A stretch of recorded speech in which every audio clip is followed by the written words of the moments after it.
Hi everyone, can you hear me? I don't know if anybody's here yet, but if you hear me, let me know. Welcome to Chat with Karen, for lack of a better name for it. If you're popping in, I'm just going to wait for a few minutes to see if people will stop in and chat with us. I know I said to bring a crochet project, but I'm knitting. I have to knit a pair of socks for my son. I'm on the last sock, so I really want to get this done before the end of the week. So is anybody here? Can you guys let me know when you're here? I see that there's 2 people who've joined us, so if you wouldn't mind popping in and saying hi. And I'm going to go ahead and just sit here and knit for a little bit until I get a couple people in here.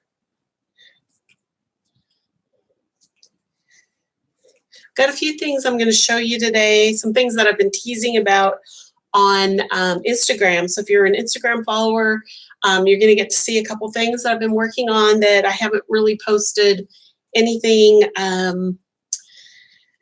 that hasn't been, or actually I haven't posted on Instagram the finished product. So you'll get a little sneak peek before I do that. Hi Ruth, how are you? It's so nice to have you here. What are you working on today?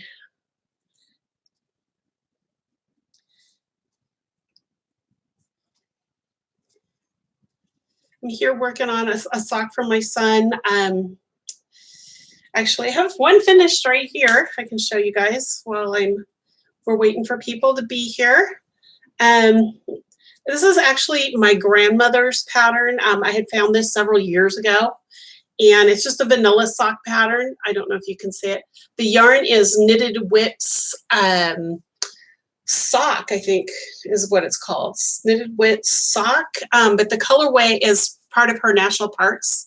It's this is Yellowstone because my son went to Montana State University and he always used to go over to Yellowstone to go hiking with his friends and stuff. So when I saw that she had this colorway, I had to make him socks. So I got one done. The other one is in my hands getting done. Hi, Ruth. Okay, so you just made a cat stuffy and you're crocheting a bow tie for it now. Oh, how fun. How fun. I used to make stuffies and stuffed animals for my kids when they were growing up, but I haven't done one in so long. I might have to do that again. I have nieces and nephews that are having babies now, so I may have to think about doing that again. If you're just stopping in, I'm just hanging out here for a little bit until we've got some people here to have chat. And let me know what you're working on. Yes, I do too, Ruth. I think that was an amazing idea that all these dyers and yarn companies have been doing.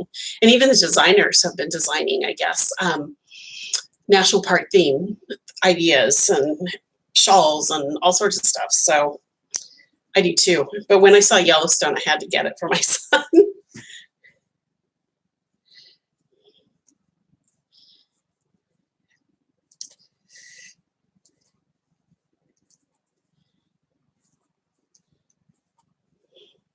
And I'm coming to you guys live from my new studio that I just moved into, I guess, a little before Christmas. You're only in half of my studio. This is where my office is. To my left is another part of the room. It used to be, before we bought this house, this apparently was 2 bedrooms, and they cut a hole in the wall and made 2 bedrooms into one. So I'm in the actual where my son's bed used to be before he moved out. And then the other part is kind of where I'm going to start staging maybe some online videos and stuff like that. But it's not painted and it's got a bunch of stuff in there like my winding station and stuff. So you guys won't get to see that quite yet. You signed up for one of my classes. Which class, Ruth?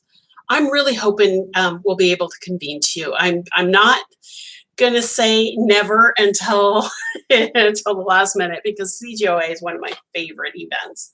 But what class did you sign up for, Ruth? I'd love to know.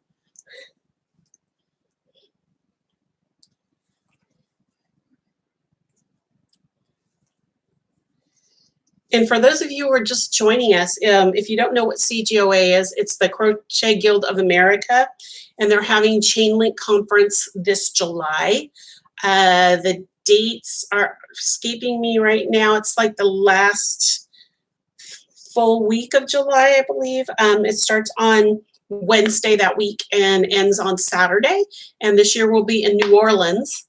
So that's what we're watching for, because right now we know that New Orleans is a hot spot in the nation. But hopefully by then things will be cleared and we can go ahead and have our event. And it's one of my favorite events. We have classes, we have a market, we have evening events. What else do we do? We have a design competition, and we have a fashion show with a banquet. So if you've never been, go to crochet.org and you can get some information about the guild itself as well as the event. And I'd love to see you there.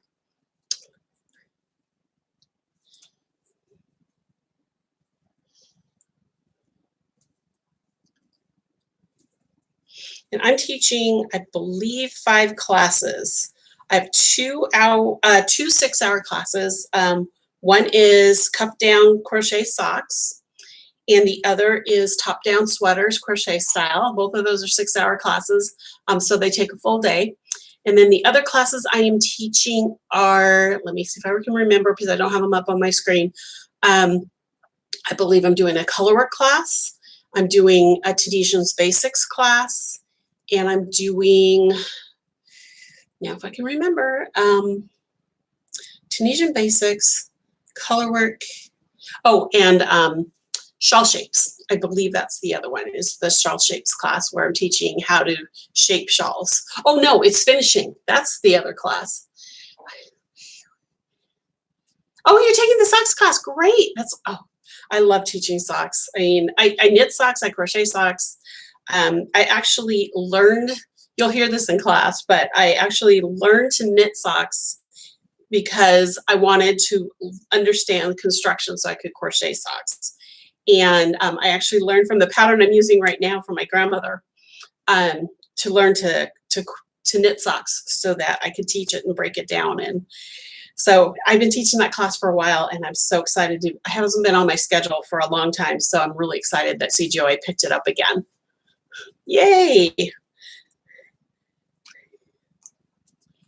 Okay, I'm going to go ahead and there's 4 of you guys out there. So if you are here and haven't jumped in yet, I'd love it if you would introduce yourself and let me know where you're from and tell me what project you're working on.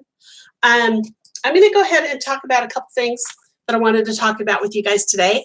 A lot of you have, if you follow me on Instagram, you've seen me tease about a project I'm working on with Schmutzarella Yarns.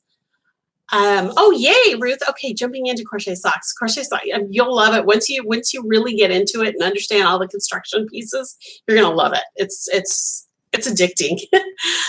Anyway, I'm doing a project with Schmutzarella Yarns, and I did finish it a couple weeks ago, and I finally got it blocked, and I took it off the blocking board yesterday. And I wanted to show it to you. The pattern is not available yet. It's right now, it's in tech editing. But I wanted to show you, this is called Queen of Hearts. Now, hopefully you can see the detail and the color. It's not going to be the perfect color, but this is a shawl. It's done with, I'm going to back up a little. It's done with 2 of her morphing mini sets. The hearts down there at the bottom. It's done with 2 of her morphing mini sets, which is like a gradient set. They're both gradient sets. The top is Mrs. White's Demise. And then I bridged the 2 mini sets with another mini called Knox. It's just a plain, a single mini, the color's Knox. And then I used Scarlet's Demise in the opposite direction. So I go from light to dark with the first set, and then from dark to light with the second set. That's Miss Scarlet's Demise. So you can tell it's clue related theme. And then at the very bottom, because I didn't have enough yarn with the 2 morphing minis, I had a full skein of her Miss Scarlet in the same base. It's just a 430 gram yard, 430 yards, sorry, shawl, hank of yarn to finish up the shawl. So it's called Queen of Hearts. It's in tech editing right now, and you might want to get, if you're interested in doing a test crochet for me, because I will be asking testers to crochet it for me, go to my website at KarenHooley.com, and I'll put that in the comments here in just a sec. And you're gonna go and join my pattern testers list, because I'll be putting this out to all my pattern testers in a little bit. It is, I will tell you, it is a lot of yardage. It's fingering weight, done on a size E hook or whatever gets you gauge. And it will take about, if I remember, a little over 1,700 yards of fingering weight. But it's perfect for a gradient set or a gradient, sometimes you get the round gradient cakes, things like that. So if you're interested in doing this, go to my website. I'm going to type that in right now.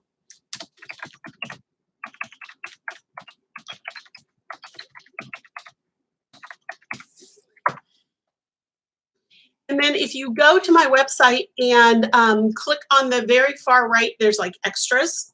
And under there, there's a thing that says be a pattern tester, and you can sign up to be a part of my pattern testing group.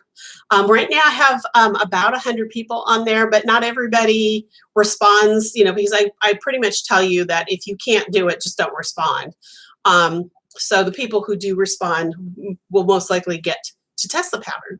I'm not sure exactly when this pattern is going to be released. It's kind of hard right now. My photographer is not able to take pictures with the quarantine and all of that. So that is probably, I'm hoping that we can get pictures of it sometime, after May, and I can release it sometime this summer or early fall. But so if you want a chance at the pattern before it gets released, definitely sign up for the pattern testers, because the pattern testers also get a final copy of the pattern once it's completely laid out for free. Plus you get a free coupon or a coupon to purchase one of my patterns for free. So if you're interested in that, definitely go over to my website. So anybody have any questions for me? Thank you, Ruth. I think it's pretty beautiful myself. I'm really excited with how it turned out. I actually got her morphing mini sets from her at CGOA in Portland, which was, let's see, it's 2020.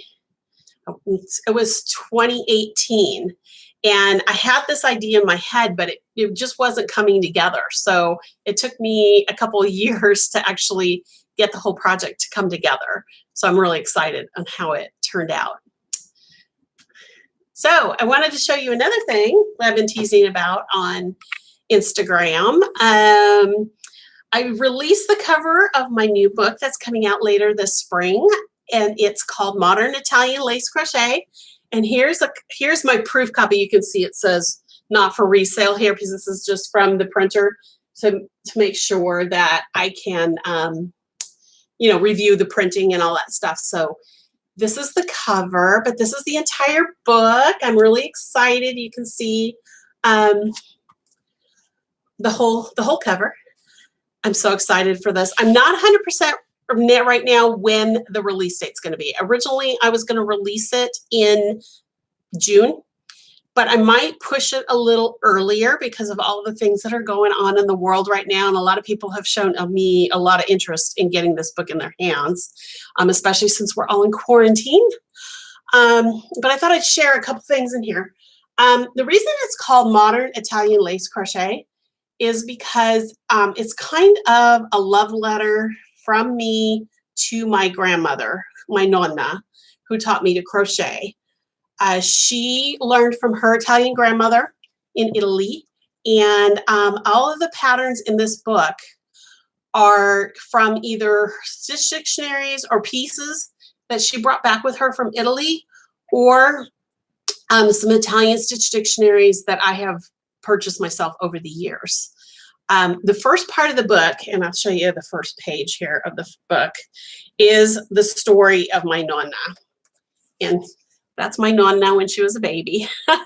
And it talks about how what her life was like and how she learned to crochet a little bit and how she came to the United States and how she taught me to crochet. And hi, Sandy. Thanks for jumping in. It's good to see you. What are you working on? I was just showing off my new book.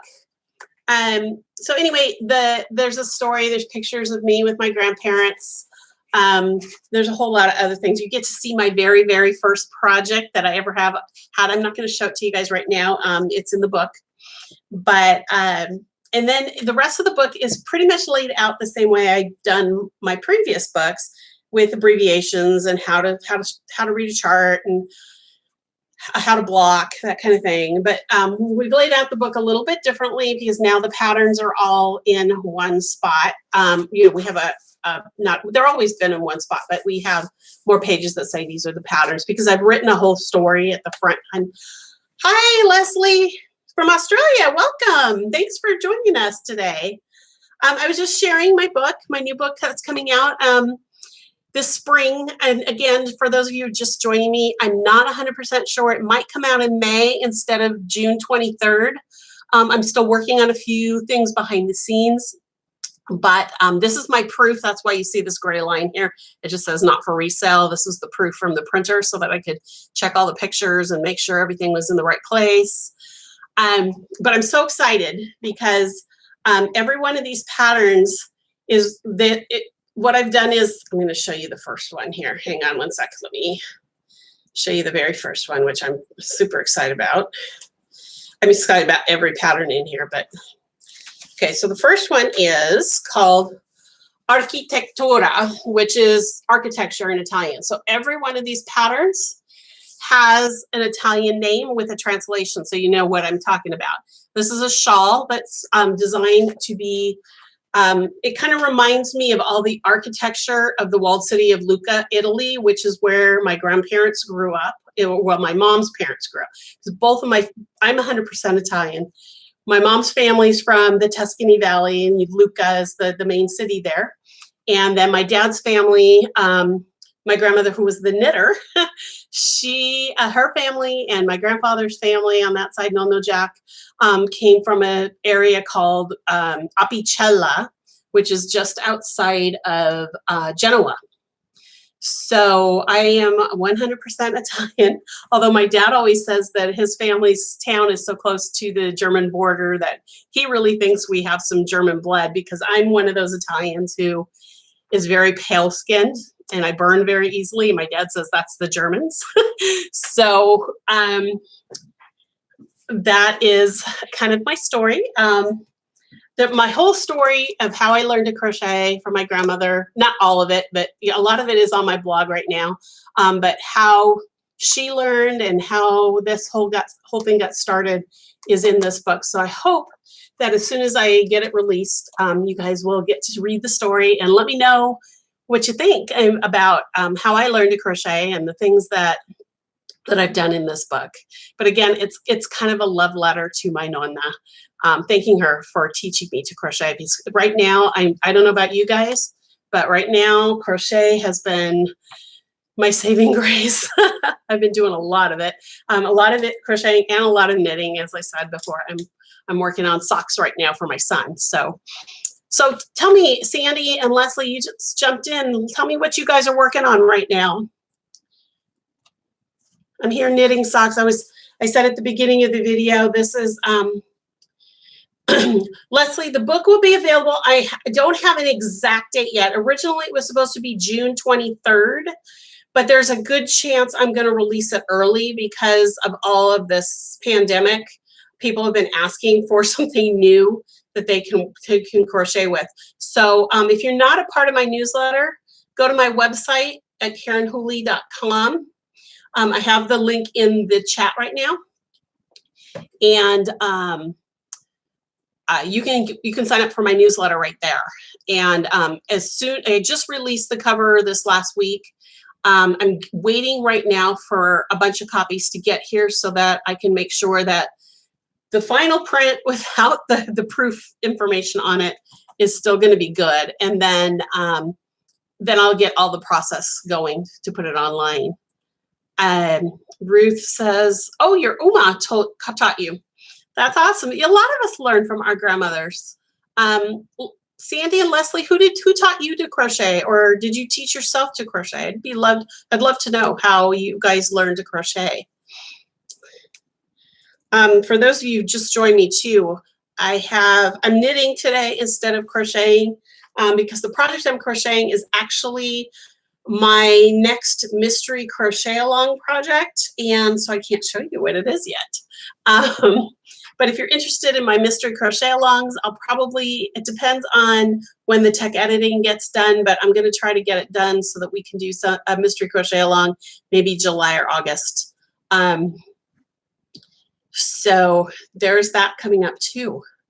But I'm knitting socks for my son right now. They're in knitted width sock base with the colorway up from her national parks, Yellowstone National Park, because my son went to Montana State University and he used to go to Yellowstone and go hiking all the time with his friends when he was up there. So when I saw this colorway, I knew I had to get it and make him socks. So I just got this yarn in February at Red Alder Fiber Arts Retreat, right before we all went into lockdown. I had my last teaching event. So I noticed there's a few more people here. So go ahead and jump in and introduce yourself and let me know where you're from and what you're working on. Anybody have any questions for me? While I'm here, I'm glad to answer any questions about crochet, about the crochet industry, what, maybe a problem that you have that maybe I can answer without having to do a full video, that kind of thing. Anybody have any questions for me? Talk about who taught you to crochet. I'm thinking about doing these videos. I don't know if I'll do a full hour every week, but maybe every week just jump in and touch base with you just to see how things are going. I know I am having a really hard time not being in contact with a lot of people. So this video idea that I decided to do actually made me feel so much better that I can have a way to touch base with my community. And I'm really excited that so many of you are here. Leslie said, I taught myself at 7 years old, whereupon my elderly neighbor called me a ninny. Oh, and I was doing it left-handed and I'm right-handed. From then on, she took me under her wing. Oh, okay.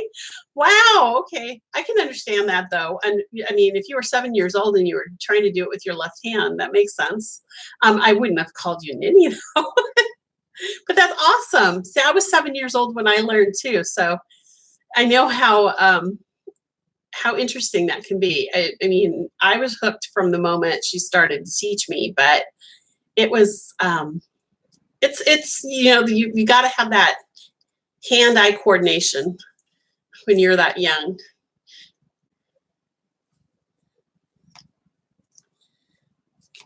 So what are y'all working on?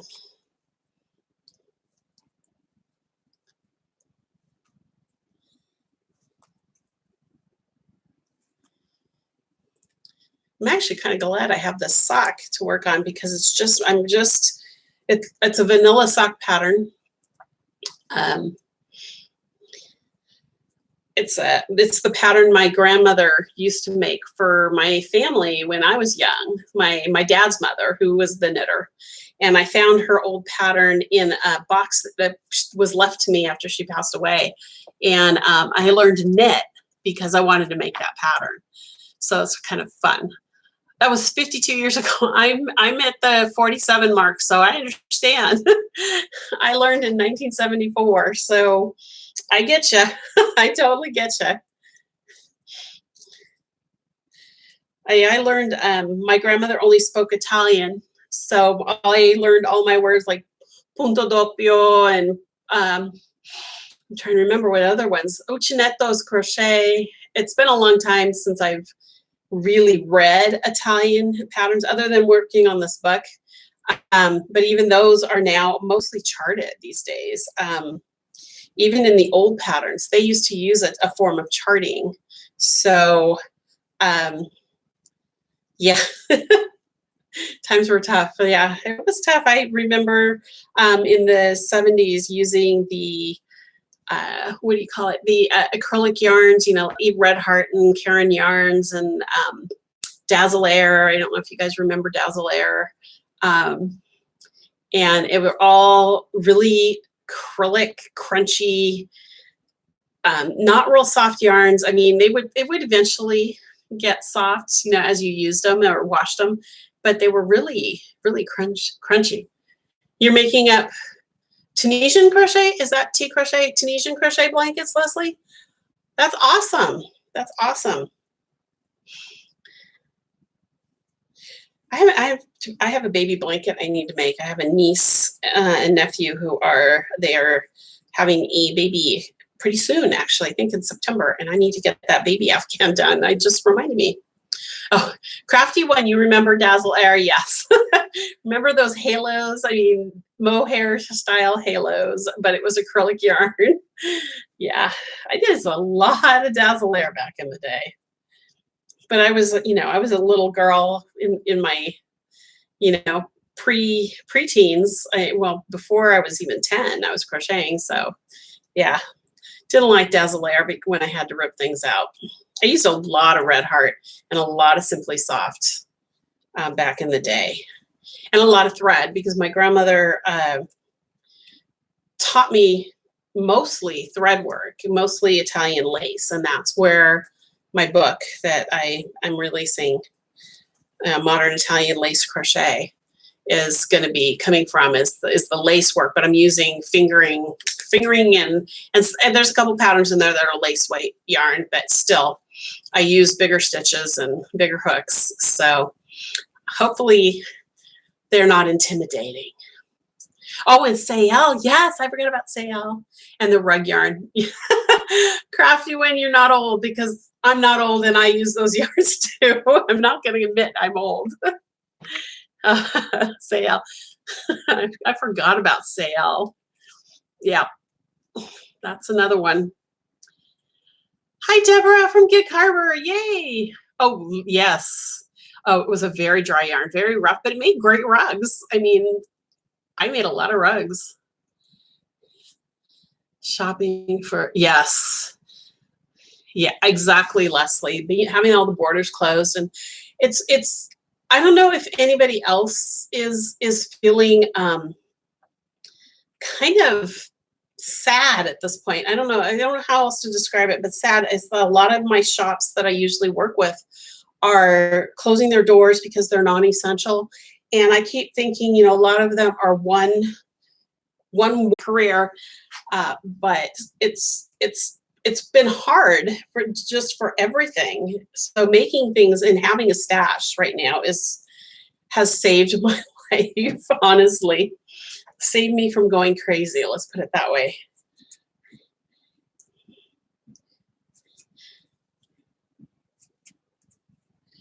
And welcome to all of those who just joined us. I'm going to be here for, you know, another half hour or so. I'm just going to sit here and knit. I know I said crochet when my thing, but for those of you who just jumped in, I'm working on a knitted sock for my son in a knitted Wits sock yarn Yellowstone colorway, because he went to Montana State. I don't know if I should probably show my sock again so you guys can see the whole colorway. I've got one done. I'm working on the second sock. I want to get it done this week. But it's Yellowstone because he went to Montana State University and used to love to go to Yellowstone. So that's what I'm working on. Susan from Ridgewood. Hi, Susan. Yes, I know you've tested from me. Okay, that's right. I know you, Susan.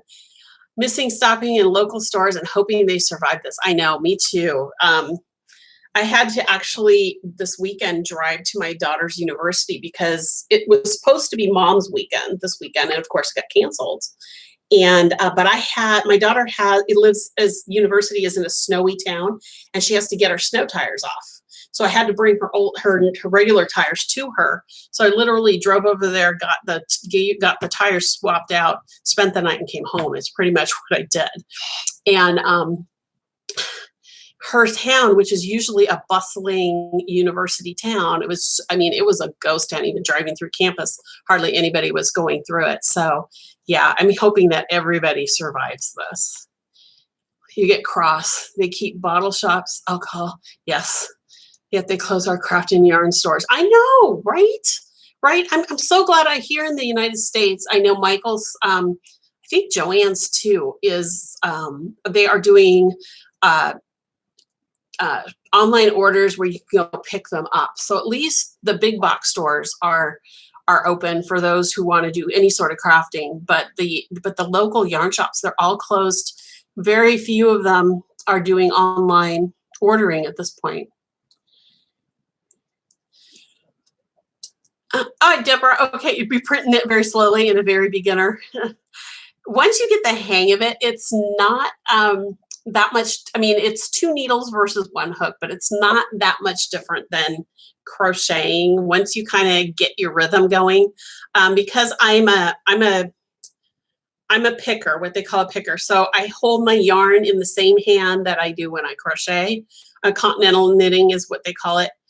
Everyone in my family, my grandmother, my dad's mother, my mother-in-law. I tried to take a couple classes online and in person. I couldn't learn. And it wasn't until someone in a shop said, hey, you're a crocheter, let's try continental knitting. They all threw. And so once they taught me continental knitting, I took off. So it took me, I was 7 when I learned to crochet, and I was 37 when I learned to knit. So I get that very much. But now I've knit so many pairs of socks for my grandmother's pattern that I could do these in my sleep pretty much. I don't even have to read a pattern anymore. I just know I have to measure the kids' feet because as they've gotten older, their sizes have changed. But other than that, the socks just go. So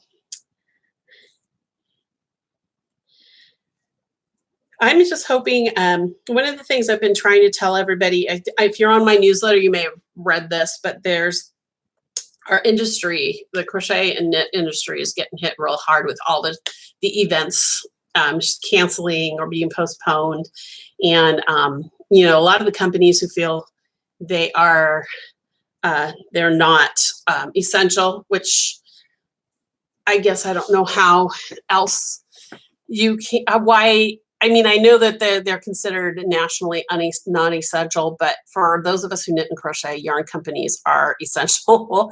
But if you have any way that you can support any of these designers and yarn companies, whether it's buying from your local yarn shop online or you know, a designer, if you want to, I have a pattern on sale this week. If you go to my patterns, you'll see that my warp speed is 50% off. Or, you know, an indie dyer that you love their yarn, and just even if you buy one skein from them just to keep them going, that's would be so helpful. I think it's really important to help each other out. And if you can't afford to do that, what I've been telling everyone is share their sales, tell everybody about them. Get the word out about these people so that, you know, even if you can't physically purchase from them, maybe someone else out there can. So I think that's really important. Bonnie, I'm so glad you jumped in. How are you? How are you faring out there? Are you all hunkered down too?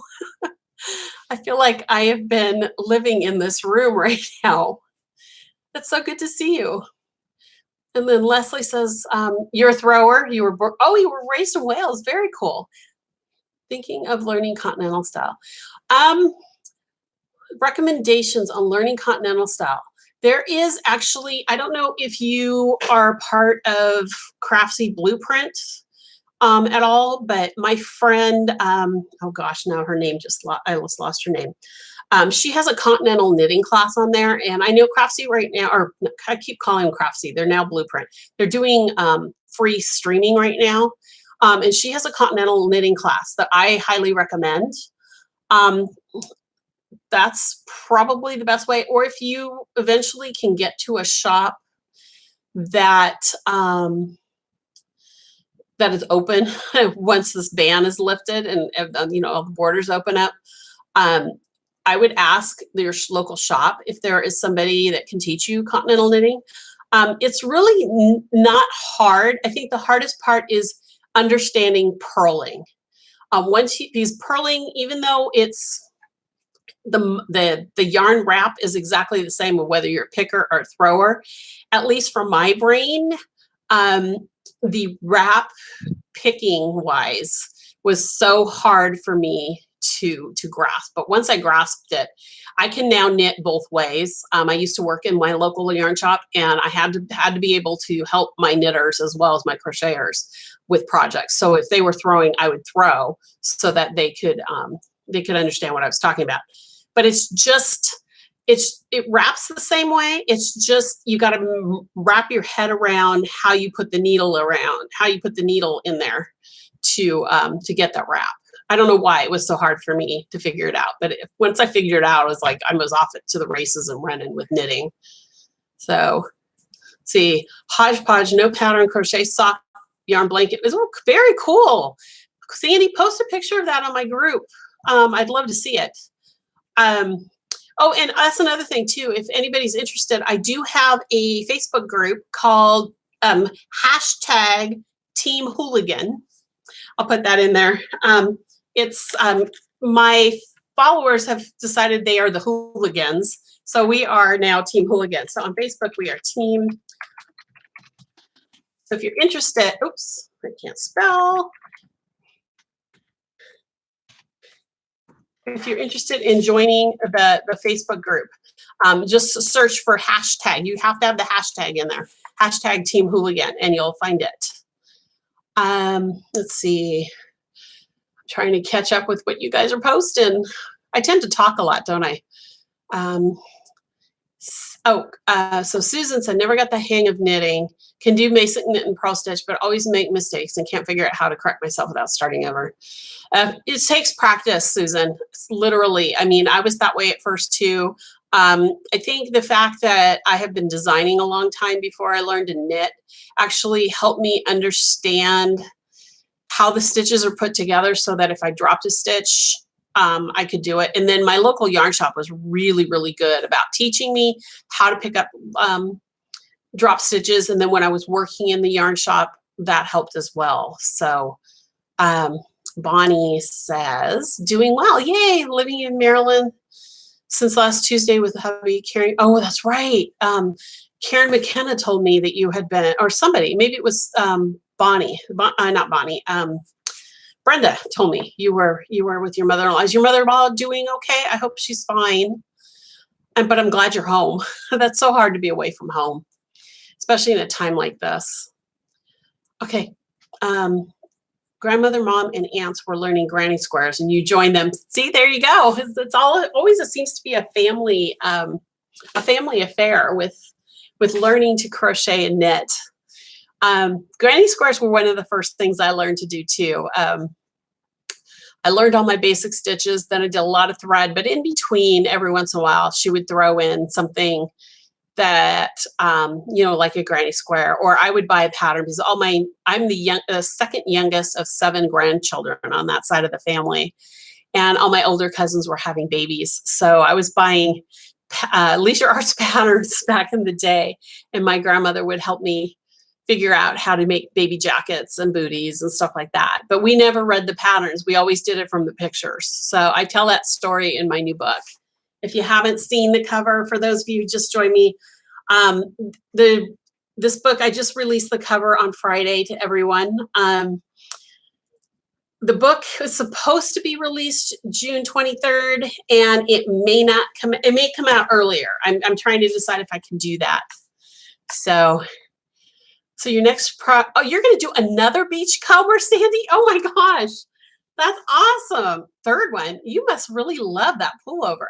That's the most popular pattern in my book, though, is the beachcomber pullover. Even when I'm at shows and I have it on display, I have men walking in asking their wives to make that pullover. So I've sold a lot of books just on that pattern. Oh, good, Bonnie. I'm so glad. I was thinking about you when Brenda, I had said a few prayers for you guys, so I'm glad everything is going well. And yes, Continental knitting, if you're a crocheter and want to learn to knit, yes, the only way to learn, in my opinion, because it took me, like I said, mentioned earlier, 30 years to learn to knit, because no one could teach me Continental in my family at all. In Wales, we didn't have patterns. They were in the grandmother's or elderly's head and passed down. Yes, that's the way they were in my family too. A couple weeks ago, I don't have them on my desk right now, I don't think. No. I posted a picture of two, they were coasters, basically, that my grandmother taught me lace crochet with. And yeah, they were all in her head. I remember making, especially the green one that had the V-stitch in it. I remember her just telling me how to do it. And I know I made a million of them after I learned how to do it. Yep, that's the way it was done here too. Oh, well, my grandmother learned in Italy, so that's how she was taught. And it's funny because in my family, it skips a generation. So my grandmother learned from her great grandmother, or I'm sorry, she learned from her grandmother. Her mother crocheted, but she didn't learn from her mother. And then my mom and my aunt did not learn to crochet at all until, well, my mom never learned. My aunt took lessons, gosh, when I had already been crocheting for years when she started taking classes on how to crochet. But then, so my grandmother ended up teaching me, and I'm the only granddaughter out of 3 who crochets. And my sister's daughter crochets. She does amigurumis like crazy. She's got some really cute ones. And I keep telling my sister she needs to send me pictures so that I can post them on social media, but she never does. And my daughter and my son both crochet, but they're kind of, hit and miss what they want to do with it. So we'll see. We'll see what happens. Have to try Continental. You're left-handed. You might actually, Susan, Continental might work for you because do you crochet left-handed too? I can't remember. Yes, you do. Yes, you do, because all your projects you've done for me were left-handed. I would see if there's someone, because with knitting, I know that most people don't teach knitting left-handed, unless somebody knows of someone that does that I have never heard of.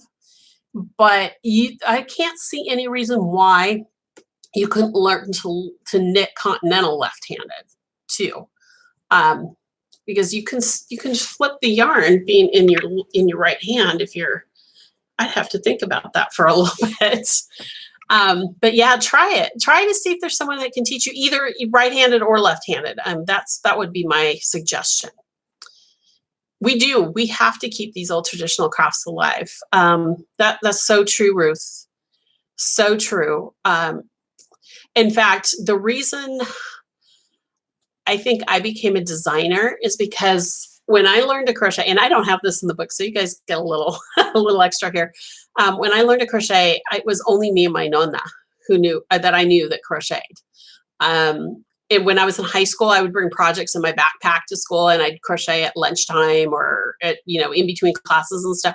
My friends all laughed at me and said, "Oh, you're going to be the best grandmother in the world." And so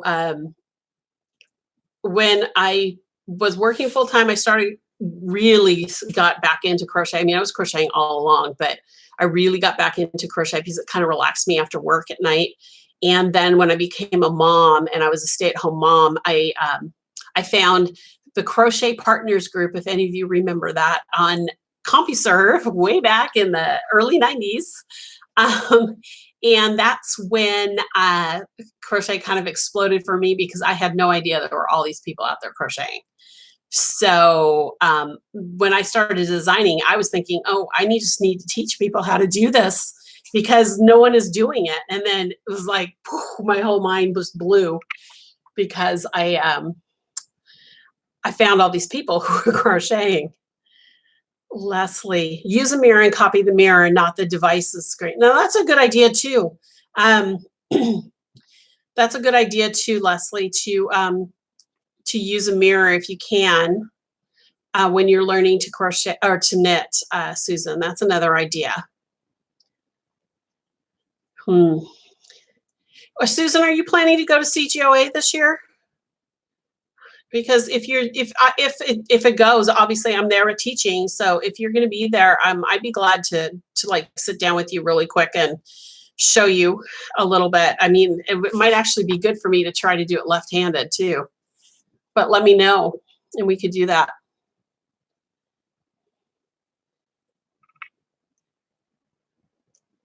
It's so nice having a conversation with somebody outside of my home. You have no idea how much I've missed being with my knit and crochet peeps. It's been so hard, and it's been hard for me too because I've been off of social media mostly, just scheduling posts, not posting, not logging in and scrolling through any of my feeds because it's Lent for me, and this is our last week of Lent, and I've just been totally out of touch. When the quarantine started happening, I was like, I've lost contact with everybody.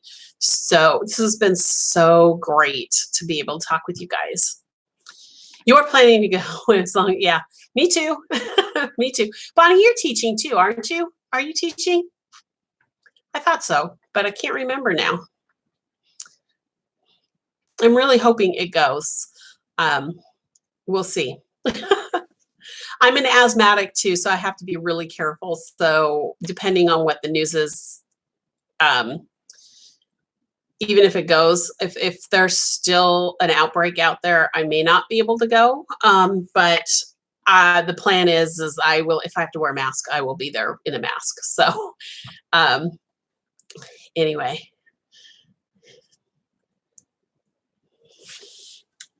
I'll pick up my sock again in here and knit for a little bit. Got another, 15 minutes or so before I have to go. But anybody else have any questions or ask me anything about, my book or knitting, crocheting, question about your projects? If you could, for those of you that are here, is this something you'd like to see me do more often? For me, as long as this quarantine's here, I definitely want to try to do this at least once a week.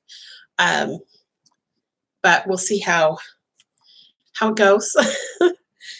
I have some deadlines, like I told you. For those of you who weren't here at the beginning of the broadcast, I am working on a mystery crochet along project. That's why I'm knitting instead of crocheting right now. So I'll be doing a mystery crochet along, probably in the summer sometime.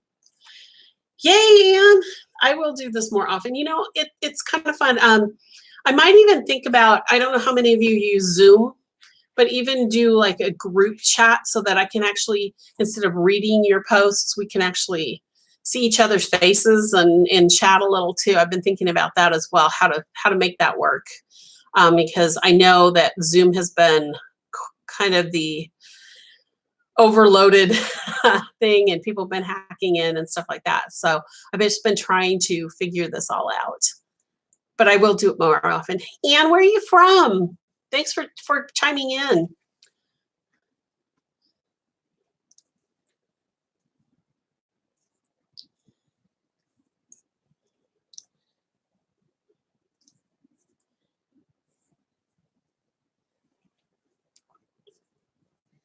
I'm actually getting some done on my sock today. I mean, I've been talking a lot, but fortunately, knit stitch just goes really fast. When you're continental knitting, for those of you who are thinking about learning, for me, continental is so much faster than throwing. So, never used Zoom, Susan. It's I actually use it a lot for my business organizations when we do chats or group webinars and stuff like that. We use Zoom a lot. And you're from Sweden, currently working on, angel wings. Oh no, the yarn keeps breaking. Oh man. Are you part of my Facebook group, Team Hooligan? If you are, send me a picture of what you're working on. I love to do that. Or you can go to my website and always send me a picture there too, or just shoot me an email. But I'll put my Facebook group is Team. You just go to Facebook and search for Team Hooligan with the hashtag. You have to have the hashtag there to show me pictures and stuff like that. I like to use that group for Oh, not on Facebook. Okay, that's okay. But if you can go to my website and send me a picture, I'd love to see it. I love, love, love, love, love to see what people are doing. So please definitely send me pictures. I love that of what you guys are doing. And let me know too when you share pictures. Make sure you let me know whether or not I can share them on social media, because I really like to share what people are doing with my patterns. Juanita, hello, how are you? Do you have any suggestions for a shawl I could do with the yarn that you won? I would like to gift it to a friend with those colors. 850 yards.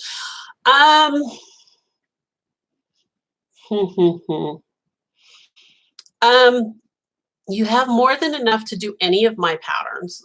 More Settlement might be really good with that yarn, Juanita, because it's the Willamette yarn, right, that you won? I'm trying to think. It's the pink, it's the purple and yellow, right? And white. I'm trying to think. More Settlement would be good for my patterns. You could use is it spring yet? And just make that center circle a little bigger before you start the lace portion. Trying to think of other shawls that are out there. Have you seen I don't know if that's enough yardage though, but there's a shawl out there called the Grinda shawl, I think. Grinda, Grinda, I think is what it's called. It's a paid pattern. I can't remember her name right now. Lillaborn Crochet, I think. Lillaborn, something like that. It's got like lace and hearts. It might work with that. I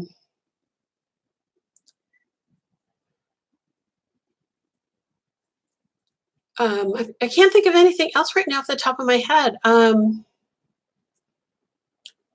Whimsy would work if you wanted to do it all in one color, because you've got that gradient, Juanita. Trying to think what else. I don't know. Let me know. Are you thinking triangular shawl or half circle? Any ideas? Let me know that way, and then maybe I can help. This is a nice, yeah. You know, with a connection with like-minded people. So that's exactly the reason why I started doing this call today. It's because that's what I needed. I needed to connect with people. It's just been really hard being at home. Brat's mom, hello. It's good to see you too. It's good to see you. I'm glad you could join us. Yay! I'm just going to be here for another few minutes, but and ask me any questions. I'm here. We can talk about your projects. Next week, what I'm thinking is that I have a couple boxes of not projects, but I don't know. I don't want to call them samples. I guess finished pieces from my nonna who taught me how to crochet, and I also have a box from my dad's aunt who was the most fabulous crocheter. I never met her. She died in the 50s, but oh my gosh, I got gifted everything in my family because I'm the only crocheter. So I'd love to show you these pieces if you guys are interested in seeing that. I have some gorgeous like filet crochet and doilies and vintage, kitchen pieces and edgings that, I mean, I cry every time I open this box. So they're so amazing. So if you guys are interested in that, I'd love to show you some of those pieces. But yeah, what else would you like to chat about? I mean, would you like me to do just connecting kinds of things, talk about what I'm working on, what I can show you, that kind of thing. So I'm thinking every Tuesday. Yay, okay. Yeah, it's so cool when you have your family's pieces, isn't it? Okay, then if you guys would like to see them, I will definitely, I'll do that next week. I will for sure do that next week and pull those boxes out, or at least one of them, because they're both pretty big boxes. So maybe I'll do one week and one another time. But yeah, it's kind of amazing, the history of crochet. Even though a lot of people think it's very, very modern and started in the 1920s and the early 1900s. And I can tell you, my grandmother was born in 1903, and she learned from her grandmother, who was born in the early to mid, I can't remember if it was, she was 1830s, I want to say she was born. I do the family tree too, so I don't have my ancestry tree in front of me, but I'm pretty sure she was in the 1830s when she learned to she was born. So crochet goes back a lot farther than a lot of people think. Yay! Okay, so I will definitely show.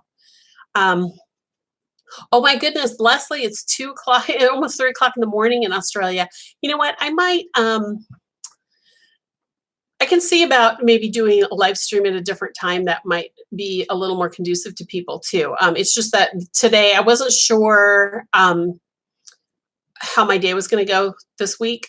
So that's why I picked the time that I did. But if there's a good time for everyone, I'm on the West Coast in the state of Washington in the United States, for those of you who are not in the United States.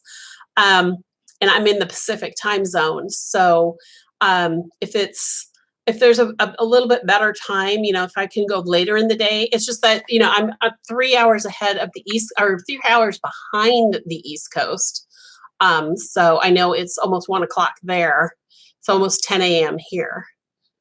Brat's mom says, my aunt died a few years ago. Oh, 102. Wow. She taught you how to crochet before she passed.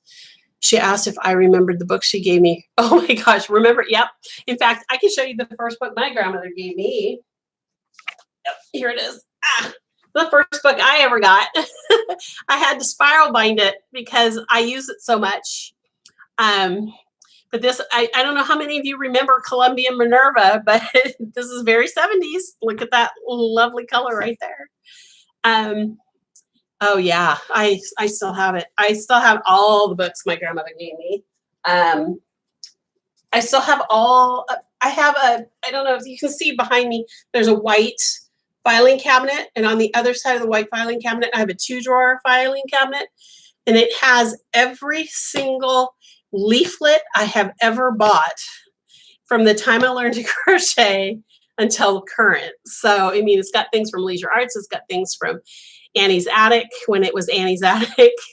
I have even some patterns that I printed out when I was way back in the internet was first getting started with crochet out there. So yeah. So isn't that so cool when when I go back in there. In fact, my daughter just got engaged. So if those of you who've been following me for a long time, my little 4-year-old daughter who used to model on my children's clothes way back in the day, she is now engaged. I told her that I have a whole file of like wedding garters and headpieces and stuff like that she can look through if she wants me to make anything. So, gosh, it's so cool to keep the things that you got when you first learned. I wish I had more of the pieces that I did when I was a kid. Back then, I didn't know I was going to be doing what I'm doing now. So back then, I didn't save them all. A lot of them were doll clothes for my Barbies or my stuffed animals. And when we had to get rid of the animals, I had to get rid of the clothes with them too for some reason. I just did. So a lot of that stuff is gone. I have a lot of the little lace pieces that I did, but that's about it. Thank you, Bonnie. It is going to be busy. She's just graduating from college in May. Well, she's graduating, but not walking at this point.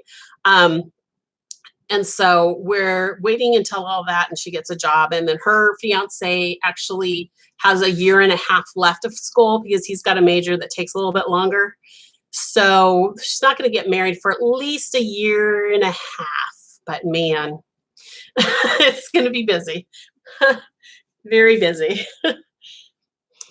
You have so many, Susan has so many books and magazines. Wow. Yeah. Me too. Oh, and mini dresses for baby shower favors. That's a cool idea. That's a cool idea. I keep telling my daughter that if she wants me to crochet something for, favors or something, that she needs to let me know now because I need to get started, even not knowing how many people are going to be there, just because I need the time. Yeah. it's crazy, isn't it, Bonnie? My daughter's was supposed to graduate May 9th. And they canceled graduation, but they're giving them the option to do an online graduation that weekend, which will be interesting. I don't know how that's going to happen. And they also have an option to walk in August. If the ban lifts, they're going to do a special graduation ceremony in August. So I don't know what we're going to do yet. I think she's going to try to sign up for both. And then if the August one doesn't happen, the August one doesn't happen. Well, guys, it's 10 o'clock here, my time, and this was a great hour. I'm so glad we did this. You have no idea how much better I feel. I hope that this was fun for you guys too. I will be back for sure next Tuesday. I will let you guys know ahead of time if I can. I'll probably put in a time. I'm thinking. I could show you a picture. Oh yeah, you can go ahead and just email me a picture, Susan. I'd love to see it. That would be great. Oh, you're welcome, Juanita. I'm going to try to keep doing this every week. It may not always be Tuesday. It just depends on what's going on around here. I mean, chances are I'm going to be in the house and do it on Tuesday. But I will definitely try to do it once a week. And if I'm feeling like I need to chat with my people, I will let you guys know. So I'm still very new to using YouTube as far as live is concerned. So I think I can schedule the stream and I'll let you know that I'm going to do this. So keep an eye on that. If not, follow me on Instagram. I'm Karen Hooley on Instagram, all one word, Karen Hooley. And on Facebook, you can join me on Team Hooligan, hashtag Team Hooligan, or just search for Karen Hooley Official, and that's my page, and I'll always post it there as well. Or you can always check, shoot me an email on my website, KarenHooley.com, and ask me if I'm going to go live anytime soon. Or most importantly, if you're here on YouTube, just hit the subscribe button that you see below you here, and it'll automatically let you know when I go live. Take care, everybody. Stay well, and I'll see you next time. Thanks for joining me. I appreciate it. Have a great day.